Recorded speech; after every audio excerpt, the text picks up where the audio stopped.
नमस्कार, मी निकिताज रेसिपीमध्ये सर्वांचं स्वागत आहे. तर आज आपण बनवणार आहोत चिकन पुलाव. त्यासाठी सर्वप्रथम आपण अर्धा किलो चिकनला हळद मीठ लावून 15 मिनटासाठी मॅरिनेट केलं आहे. त्यानंतर एका मिक्सरच्या भांड्यामध्ये खोबरं, आलं, लसूण आणि मिरची आणि थोडंसं पाणी घालून वाटण तयार केलं आहे. आता एका कुकरमध्ये आपण खडे मसाले, उभा चिरलेला पातळ असा कांदा घालून परतून घेणार आहोत. कांदा गुलाबी रंगापर्यंत आपण तळून घ्यायचा आहे. जसं आपण बिर्याणीला तळतो तसा एकदम नाही, पण थोडासा गुलाबी होईपर्यंत. आणि त्यात आता तयार केलेलं वाटण आपण घालणार आहोत. वाटणसुद्धा छान असं परतून घ्यायचं आहे, वाटणाचा कच्चा वास जाईपर्यंत. लक्षात ठेवा, इथं वाटण आपल्याला छान असं तळून घ्यायचं आहे, तेल सुटेपर्यंत. सतत वाटण घातल्यावर हलवत राहायचं, म्हणजे मसाला खाली कुकरला चिटकणार नाही. त्याच्यानंतरनं आपण ह्याच्यामध्ये घालणार आहोत बारीक चिरलेले उभे असे पातळ टोमॅटो घालूनसुद्धा आपण ह्याला 1-2 मिनटं परतून घेणार आहोत, जेणेकरून टोमॅटो मसाल्यामध्ये पूर्ण एकत्र होतील. त्याच्यानंतर आपण याच्यामध्ये लाल तिखट, काळं तिखट, किचन किंग मसाला, बिर्याणी मसाला आणि चिकन मसाला घालून घेणार आहोत. त्याच्यानंतर ह्याला छान एकत्र करून ह्याच्यामध्ये थोडंसं पाणी ॲड करणार आहोत.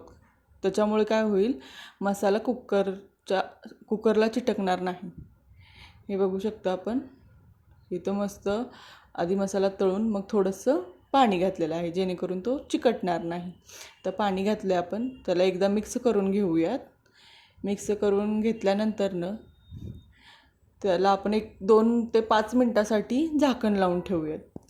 झाकण लावून ठेवल्यावर काय होईल, मसाला चांगला आतून शिजेल. 5 मिनटं झाल्यानंतर आपण झाकण काढून बघणार आहोत. हे बघा, छान असं मसाल्याला तेल सुटलेलं आहे. एकदा आपण बघूयात, मसाला अजिबात चिटकलेला नाही आहे खाली.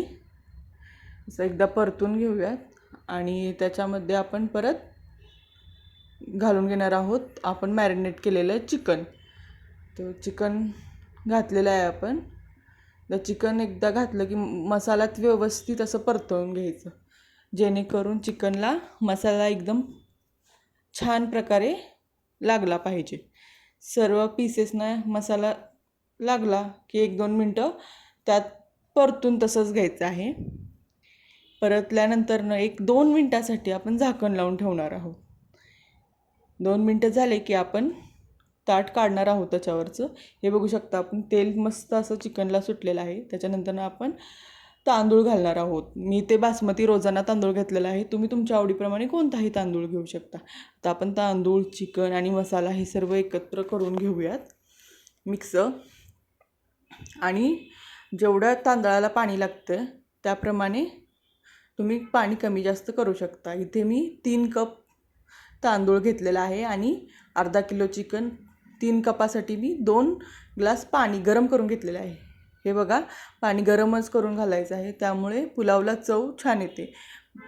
गार पाणी घातल्यावर मसाल्याची चव निघून जाते व भात पानसट लागतो. त्याच्यामुळे आपण गरम पाणी घालणार आहोत. आता मी कुकरला झाकण लावून घेऊन त्याच्या 4 शिट्ट्या करून घेणार आहे. हे बघू शकता, 4 शिट्ट्यामध्ये आपला पुलाव मस्त असा तयार झालेला आहे. थोडी वाफ घालून घेते मी. तर बघू शकता, पुलाव एकदम मस्त छान असा शिजलेला आहे. चिकनसुद्धा परफेक्ट शिजलं होतं. मोकळा एक तांदूळ मोकळा शिजला होता. आपण सर्व करूयात. रस्सा, कांदा आणि पुलाव, अशा प्रकारे आपला चिकन पुलाव तयार झालेला आहे. जर तुम्हाला माझ्या रेसिपीज आवडत असतील तर सगळ्यांनी आपल्या चॅनलला लाईक, शेअर, सबस्क्राईब करा. थँक्यू. भेटूया पुढच्या व्हिडिओमध्ये. आणि तुम्हाला अशाच नवीन रेसिपी बघायच्या असेल, कुठली रेसिपी तुम्हाला आवडत असेल तर ती मला कमेंट करून सांगा. मी त्याची नक्की रेसिपी अपलोड आपल्या चॅनलवरती करेल.